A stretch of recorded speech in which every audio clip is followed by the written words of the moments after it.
In this video, I'm going to talk about stages of rehearsal and rehearsal strategies. But I'm going to start with a question, which is, what is a rehearsal? We talk about rehearsal a lot.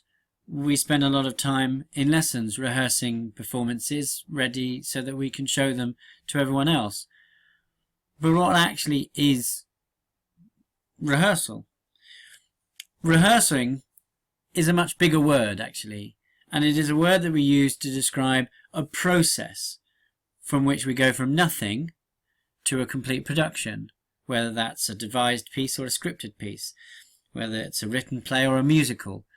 It's that describes the process from going from absolutely nothing to the complete production ready to perform to an audience.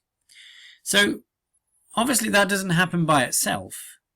And we as actors and directors and stage designers and costume designers, etc., go through stages in order to get to that end goal of making a complete production. And at each stage, we also have a series of rehearsal strategies which we can draw on and use to help us improve. I'm going to talk a little bit about the rehearsal strategies later. We're going to start by looking at the different stages. Now you should have a worksheet for this, which will tell you the 9 different stages of rehearsal. That's just a rough guide. But I'm going to tell you a little bit about what each one does and what you as actors need to achieve in each of those sections. So the first one is reading and understanding.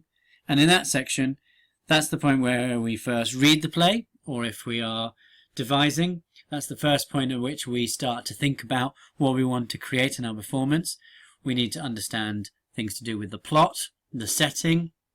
We need to think about the characters and their relationships and everything to do with the whole story of the play.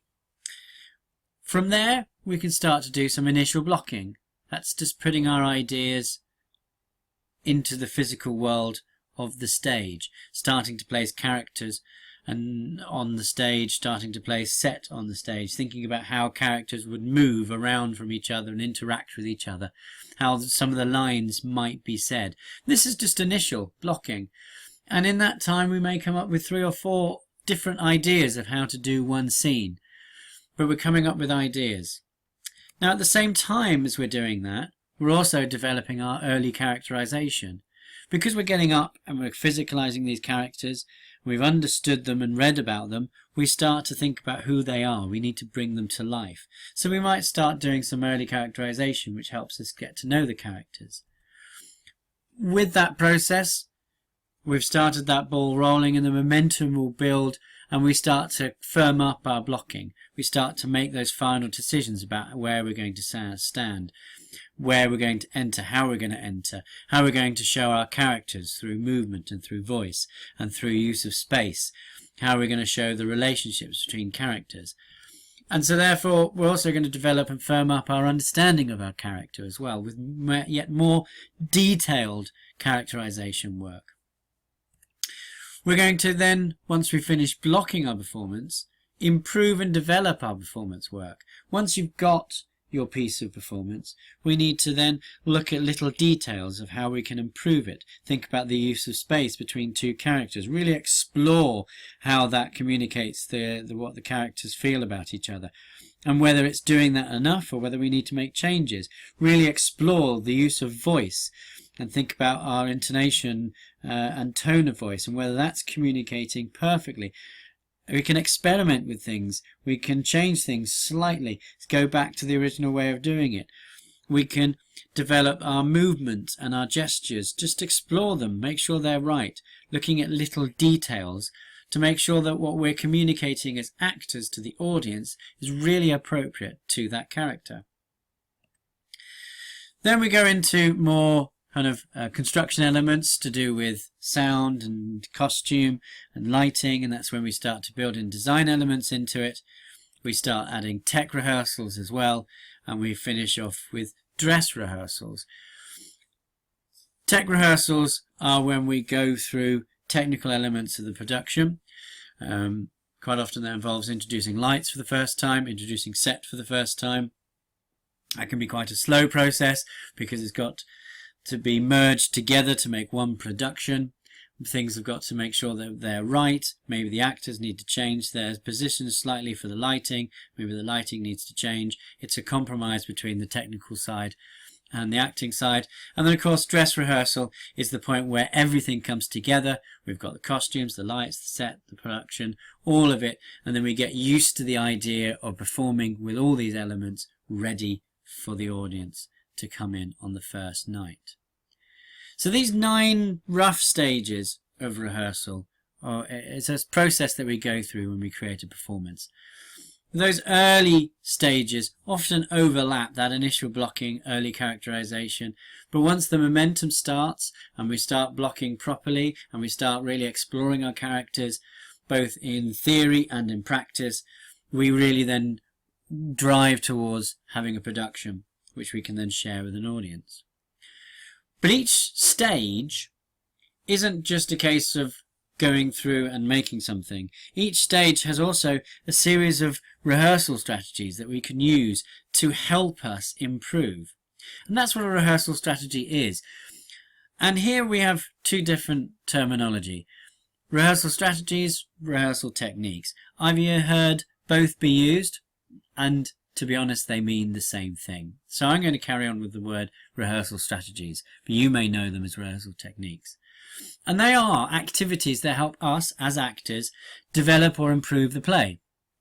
And that might be in our understanding of the play, that might be in our understanding of the character, or later on in the process it might be about how we perform and communicate our understanding of the play or of the character. I've got some examples of some rehearsal strategies. You should have also been able to download this as well. So I want you to have a read of these rehearsal strategies, and I want you to match them to the 9 different stages of the rehearsal process that you've got. I'd like you to do that now, please.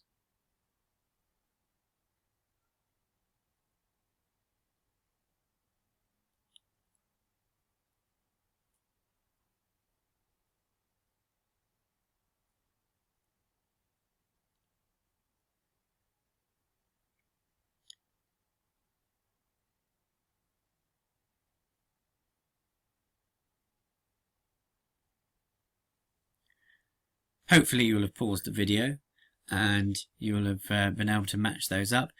But I'm going to go through some of the answers now. So those are the answers that I've produced. So in that reading of understanding, a really good technique is just simply annotating the text. That is a rehearsal technique because it helps to open up your understanding of the text and to build upon it, and gives you something then to work on it. The sit down, stand up, lean activity is really good for when you're initially blocking something. Gives you a few ideas of how you're going to do it. It may not be what you do at the end by the time you perform, but to begin with, it's a really good way of helping you. Another good rehearsal strategy for the very beginning is hot seating, a really good standard activity that most of you will be familiar with. But it just helps you to bring out the answers and the thoughts of the character and build up their life around them. When blocking and confirming your blocking, that's the point where we might start to think about details like proxemics and experimenting with them. Don't forget, experimenting is a really important rehearsal strategy. Just experimenting with proxemics or use of voice or movement or gesture is actually a really important way of honing in on a way to communicate your character. So that obviously takes us on to character motivation and gesture. Again, it's that experimenting with things. Likewise with the improving and developing performance work. It's all about experimenting. So we're all about honing in on little details, whereas the first sequence, we're all about finding out about something.